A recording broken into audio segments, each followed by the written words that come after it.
Distortus Rex, the abominable mutant whose origins and real purpose of creation is still shrouded in mystery. The monster that terrorized the lesser beings of St. Hubert, and one who could have treated the Jurassic fanbase with one more showdown. What if the latest Jurassic saga followed suit with a tradition the third outing established and gave us a colossal clash of carnivores? Today on Goji Center, we consider the build, abilities, and X factors to determine which Rex might have come out on top had Jurassic World Rebirth capped off in a different way. In this special, short and sweet edition of Monster Faceoff, we'll discuss what could have happened if the D-Rex and new T-Rex faced off at the end. The fight that never was will be displayed here in the battle arena.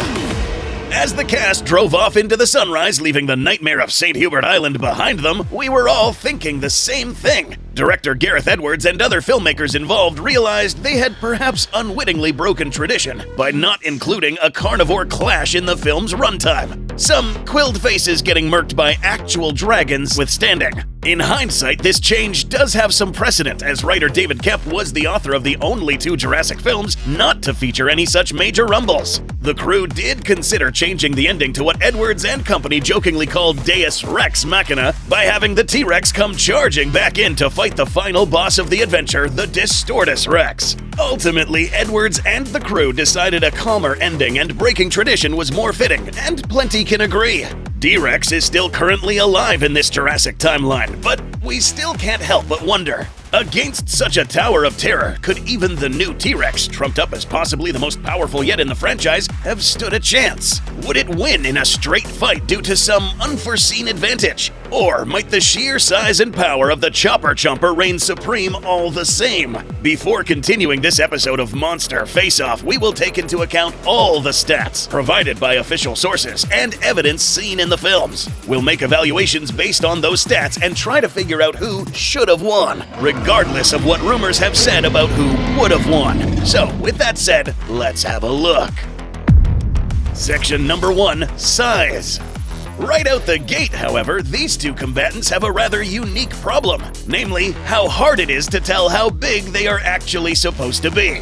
The Jurassic franchise has never been the most consistent when it comes to the size of its dinosaurs, and Rebirth kept that tradition going stronger than ever.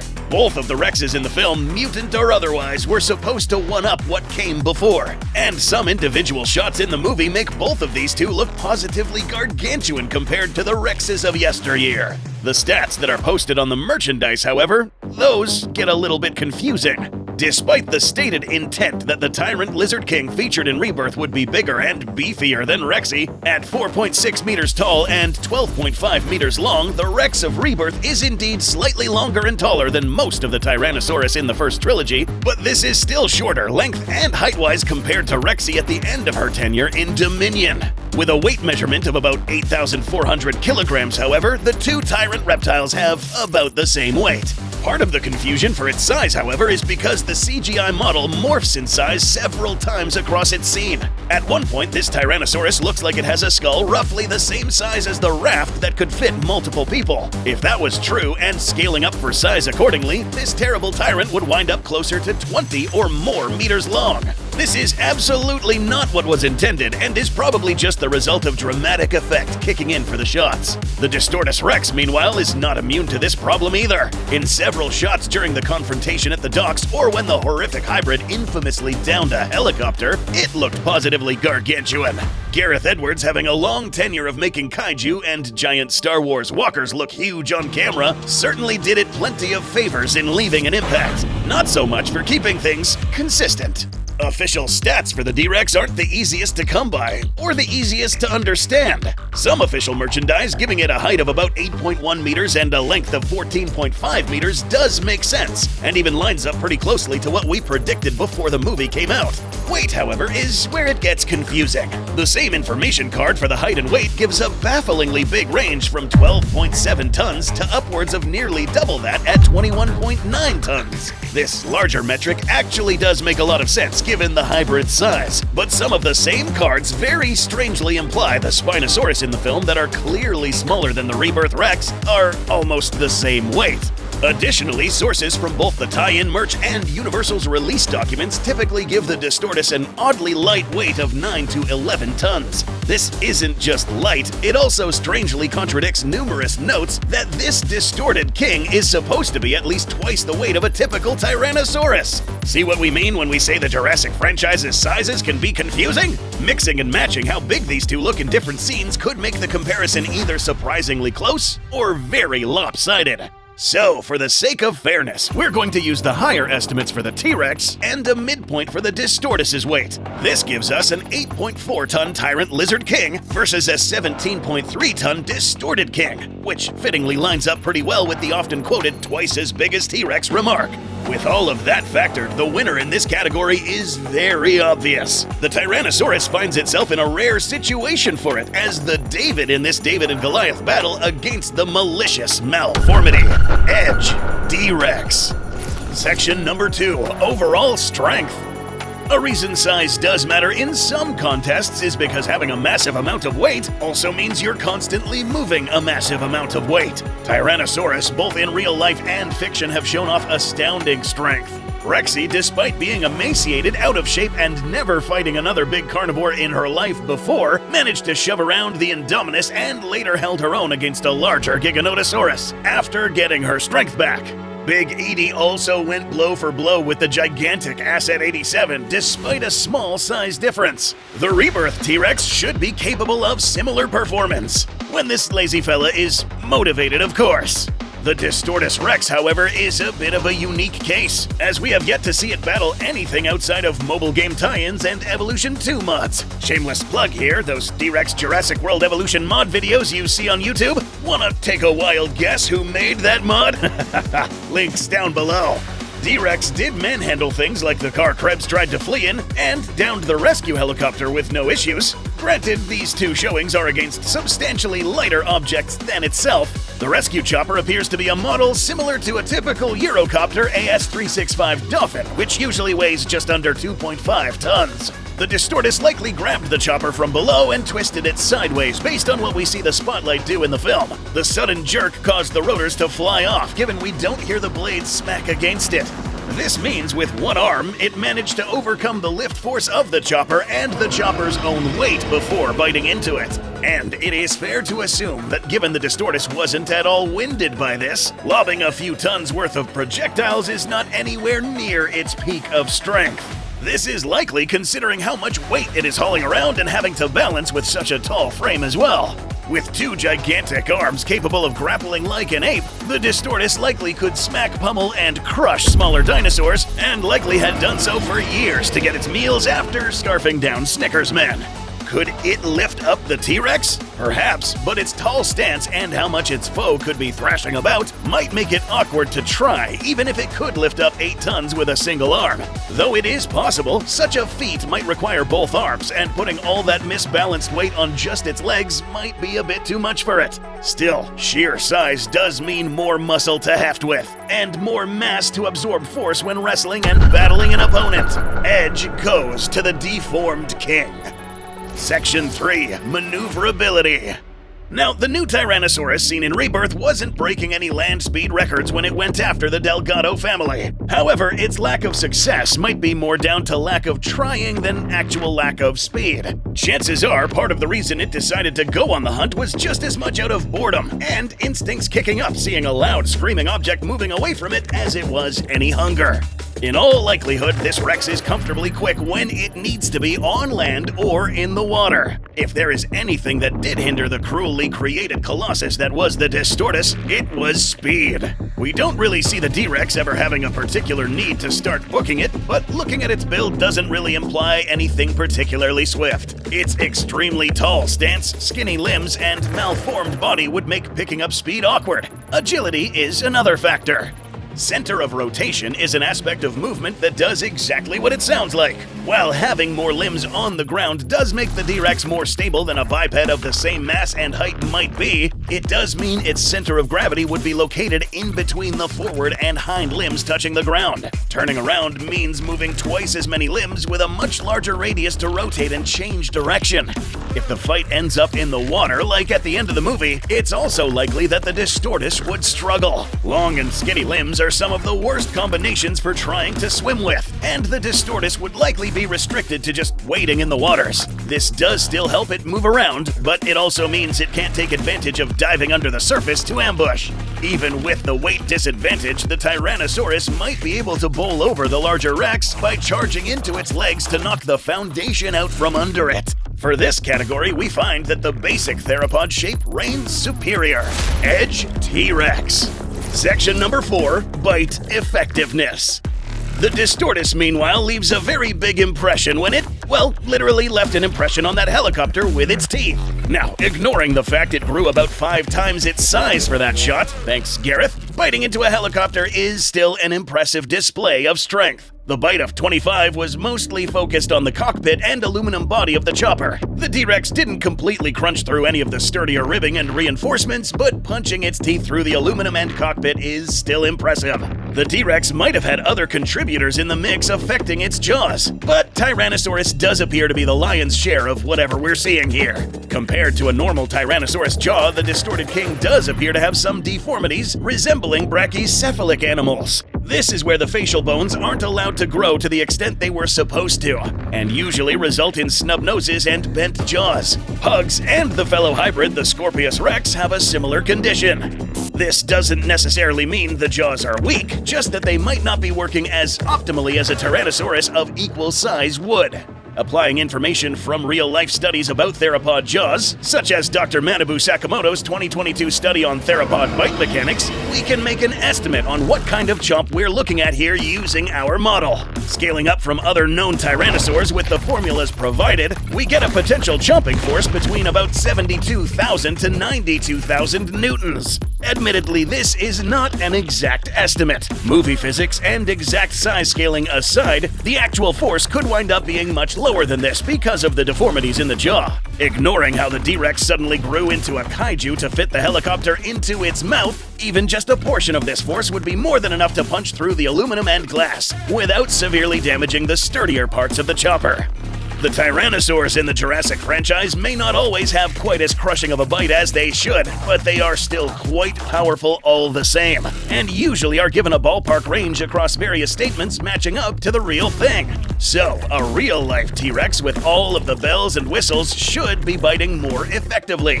But the movie versions aren't necessarily a slouch, and the Rebirth Tyrannosaurus does have a head and teeth more in line with the real thing than prior movie versions. Scaled to the stated metrics, it has a head similar in size to some studied specimens. This means a crunching force somewhere in the 40,000 to 55,000 Newton range, accounting for some differences in jaw structure and playing it safe. Could be higher if we assume similar mechanical advantages. So, the Distorted King likely has a heftier crush even with a suboptimal jaw, but the Tyrant King is not far behind, and would be more easily able to land multiple bites thanks to its frame. In the biting department, one can probably crunch harder, but the other can chomp down more easily and quickly. That means equal damage. For this category, we'll leave it as a draw for both combatants. Section number 5, Auxiliary Weapons. While the Rebirth Tyrannosaurus never showed any particular need to move quickly outside of an accidental disappearing act, there's little reason to think it can't. Extra mass might slow it down compared to someone like Rexy back in 1993, but even moving at a slower pace, it still has a very robust head that would be perfect for bludgeoning and crushing. The Buck, Bull, and Big Edie have all shown that Tyrannosaurs in this franchise are not adverse to using their heads as battering rams or bludgeons. A full body charge with enough speed behind it focused on that big brow at the top of its head could easily produce kinetic energy exceeding 300 to 400 kilojoules. How much impact force is behind that would depend on a lot of factors, but those are similar numbers to a 35 mile per hour pickup truck crash when not accounting for the crumple zones. The Distortus, meanwhile, doesn't really have the speed or the striking capability to use its head like that. It might not even want to, given how soft the top of its skull seems to be. Instead, its best asset in the fight, probably even more so than its head, would be its arms. Whatever is in the mix with this horrendous hybrid mutant gives it plenty of dexterity. In the fight, the Distorted King would swat, smack, and crush with potentially disastrous amounts of force. If the Tyrannosaurus got pinned to the ground and smashed from above, so all that force is pressed against the hard ground, that might be curtains for the Tyrant Lizard King. These same arms did also casually throw a roughly 2-ton helicopter after all. Whether they could actually pick up the Tyrannosaurus remains to be seen. In this specific fight, it might not even have to. Given how tall the Distortus is and how it seems to need to move carefully to avoid toppling, something supported by the universal documents, lifting about half its own body weight with just one arm might not be feasible. Using both arms might get the job done, but that would leave it with a substantially less stable stance. This doesn't appear to be something that would be throwing itself around and swinging about like Tarzan. Grappling could be done to try and seize hold of the Tyrannosaurus, but swinging or hefting its opponents might be outside the wheelhouse, and not used in favor of pummeling and smashing. The Tyrannosaurus's charge does give it a potentially critical opening attack to knock the Distortus off balance, however, it would need space and an opening to wind up for the best effect. Thanks to its great reach and potential to follow up, the deformed king takes this advantage. Section 6. X Factors.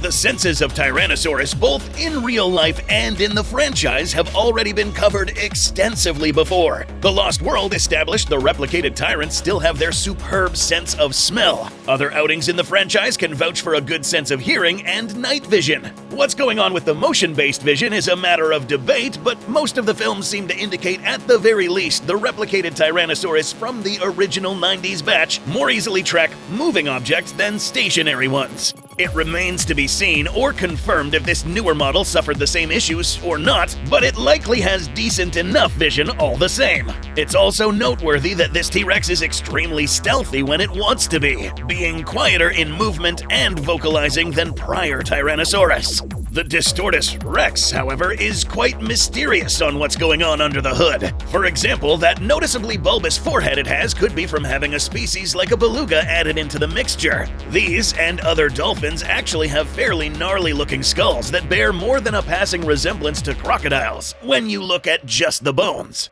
The round protrusion that smooths out the head is largely made up by an organ called a melon. Made of specialized fats and wax, this organ helps to focus echolocation into specific directions. So, does the Distortus have this and it has another means of navigating the dark? Impossible to tell, really. This exact same shape could also be due to errors in embryonic development. Hydrocephaly is a condition where cerebrospinal fluids build up in the brain case. This can put pressure on the brain, damaging parts and causing the head to abnormally swell, expanding the skull or leaving soft, squishy lobes outside of the skull. So we're left with a bit of a question. Either the D-Rex looks this way because it is a hybrid and might have some special abilities, or it looks the way it does because it's deformed. We stress that there really is no concrete answer on this one yet film-wise. To give our best guess, we can look at the traits involved as well as what the creature does in the movie. If the Distortus has echolocation, it doesn't really seem to be showing it, given how easily it lost track of Duncan when he was right in front of it at the end of the movie. Known symptoms for hydrocephalic individuals, meanwhile, include distorted voices, changes in reasoning, irritability, poor temper control, slowed movement, and decreased coordination. Those all don't sound a lot like what we see more than any whale-based superpower. Universal easily could change this with more information, but for now, the D-Rex's distinctive look seems to be more a factor of distortion than any intentional hybrid design. This X Factor did discuss a lot of what we would cover in the senses category, so for this potentially critical edge in ambushing at night, the Tyrannosaurus takes another point. With all our stats in play, let's take a quick look at how this fight could go.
This fight is actually very situational. In an up-front brawl where both of them can see each other and there are no obstacles, the Distortus would probably come out on top, thanks to leveraging its greater weight and strength, having little trouble grabbing onto the Tyrannosaurus and slamming it to the ground repeatedly with one arm whilst wailing on it with the other. It could soften up and badly wound the T-Rex before finishing it off with a bite to the throat or trampling it. However, the circumstances of the fight in the movie might tilt the odds. Given this T-Rex seems to be very adept in the water and likes to hang around rivers, it is likely the fight would involve the T-Rex ambushing the D-Rex in the water and taking it by surprise. Since the D-Rex would be wading into the river, that means the T-Rex would likely go for the legs and get the first strike. It might not be enough to drop the D-Rex, but it could cut into the foundations and slow the already less nimble behemoth down. From there, if the D-Rex could grab a hold of the T-Rex and fight back, it might get some momentum. But fighting at night and in all that water and darkness could make keeping hold and pummeling the T-Rex difficult. A direct bite would be devastating, but getting close might also put the D-Rex at risk of a crunch to its own face and rupturing the soft dome of its noggin. This is where the humans might have intervened to help further tilt the odds. Well-executed flares might distract the T-Rex momentarily and give the T-Rex another opening. Alternatively, if the T-Rex got back in the water, it might be able to escape notice and come back for another surprise attack aimed at a more critical spot like the face or neck. Now, it was rumored that the T-Rex was actually supposed to win this fight. Quite frankly, we think that this happening, that being T-Rex pulling off this win, would be quite difficult in a fair and square fight in neutral terrain. If the T-Rex does manage to win, it would have been depending on outside factors such as leveraging terrain, humans playing a major role in distracting the T-Rex, and the T-Rex leveraging this distraction to then kill the Distortus Rex. And where did we see this happen before?